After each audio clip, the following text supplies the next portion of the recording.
कपड़े धोने वाली बहू। शादी के पहले से ही विभा को कपड़े धोने का बड़ा शौक था। कभी नल के नीचे तो कभी तालाब के पास। अरे मेरी नीली वाली लुंगी नहीं दिख रही है।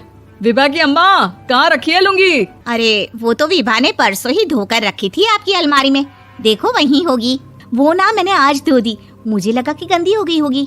अरे कैसे गंदी हो गई थी? उसे तो मैंने पहना भी नहीं। हे भगवान, इस लड़की के कपड़े धोने की आदत से परेशान हो गया हूँ मैं। जितना तो घर में राशन नहीं आता उससे कहीं ज्यादा डिटर्जेंट पाउडर का खर्चा है।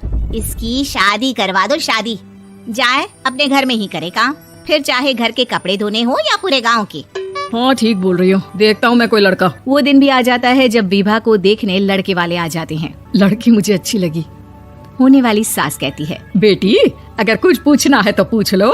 वैसे तो हमारी लड़की बहुत ही शर्मीली है, जो बोल दो वो मान लेती है, इसे क्या पूछना होगा। अरे कैसी बात कर रही हो माँ, मुझे इन लोगों के घर रहना है, सवाल तो कई है। हाँ हाँ बेटा पूछ लो ना, क्या पूछना है। आप लोगों के घर कपड़े कौन धोता है? सास का मुंह बन जाता है। देखो अगर तुम ये कहना चाहती हो कि तुम्हें कपड़े धोने नहीं आते तो सुन लो, कपड़े मैं ही धोती हूँ, लेकिन तुम्हारे आ जाने के बाद मैं रुमाल तक नहीं धोऊंगी। अरे चुप रहना भाग्यवान, बहू बेचारी घर आई नहीं, उसे डराना शुरू कर दिया। वो क्या है ना बिटिया, अभी तक तो ये कल्लू की माँ ही धोती थी, लेकिन अब तुम्हारे पापा तो दहेज में वॉशिंग मशीन देंगे ही। तभी विभा की माँ बोल पड़ती है, सवाल भी पूछा तो क्या। वैसे भाई साहब, मशीन की तो फिर भी कपड़े धोने की कैपेसिटी होती है। मतलब जो बिटिया दे रहे हैं ना विभा, इसे कपड़े धोने का बहुत शौक है। ये आप लोगों के क्या, आस पड़ोस गांव मोहल्ले सबके कपड़े धो दे और उफ तक ना करे। बाहर देखा नहीं आपने कितने कपड़े सूख रहे हैं? सब हमारी बिटिया ने ही तो धोए हैं। बस भी करो ना माँ, शर्म आ रही इतनी तारीफ सुनकर। और तो और एक दाग निकाल कर दिखाओ तो मान जाऊँ। हाँ अच्छा माफ करना बेटा, मैंने गलत समझा। हमें तो रिश्ता बहुत पसंद है। और ऐसे जुड़ जाता है रिश्ता कपड़े धोने का शौक रखने वाली विभा का। उसकी शादी हो जाती है कोयला फैक्ट्री में काम करने वाले कल्लू के साथ। शादी के बाद अचानक विभा चिल्लाती हुई सास के पास आती है। सासू माँ, अरे सासू माँ कहाँ है आप? ये तो धोखा है, धोखा दिया आप लोगों ने मुझे। इसे ससुर के चक्कर के बारे में पता चल गया। अरे तो उसमें तुझे क्यों धोखा मिला है? अरे नल में पानी नहीं आता, कपड़े कैसे कब धुलेंगे? अच्छा तू पानी नहीं आ रहा उसकी बात कर रही है? तो आपने क्या सोचा? कुछ नहीं। अच्छा तेरी माँ ने कहा था कि कपड़े धोने का शौक है तुझे, याद आया मुझे।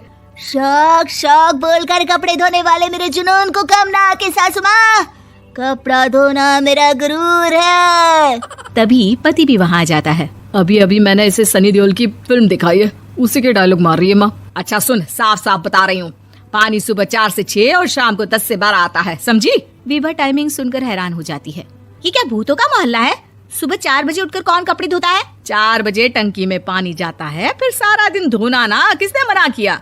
अरे कैसी बात कर रही है? 200 लीटर की टंकी में कितने कपड़े धो लूंगी मैं? सुबह ही उठ जाऊंगी मैं। अब क्या था, विभा सुबह 4 से लेकर रात के 12 बजे तक कपड़े ही धोती रहती। एक रोज सास पड़ोस से निकलकर कहीं जा रही होती है कि साथ वाली कहती है, हाँ कल्लू की माँ, जरा ये बताओ कि 2 साड़ी है, 2 ब्लाउज और 1 पेटीकोट और 1 नाड़े वाला लंबा कच्छा। हाँ तो? अरे तो क्या, कितना लोगी धुलाई ये बताओ। धोबन दिख रहे हैं हम क्या? हमारे पति सरकारी नौकरी से अभी रिटायर हुए हैं और बेटा सुपरवाइजर है कोयला फैक्ट्री में। धोबन समझ रखा है हमें?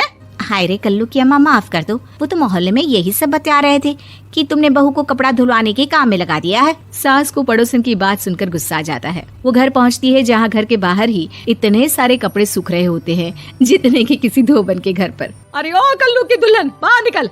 माँ जी यहीं आ जाओ, बाथरूम में चादर धो रहे हैं हम। अरे अभी हम धोते हैं, तुमको बाहर निकलो। ये आस पड़ोस वाले बोल रहे हैं कि हम बहू से कपड़े धुलवा कर उसे कपड़ा धोने वाली बना दिए हैं। अरे छोड़ो ना माँ जी, किन लोगों की बातों में आती हो?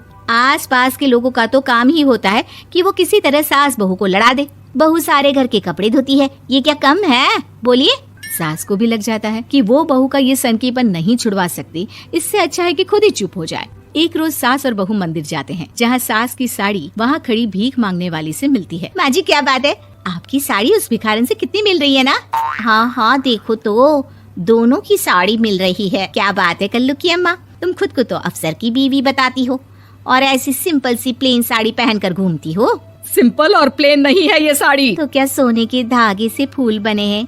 कुछ भी सासू माँ, कुछ भी।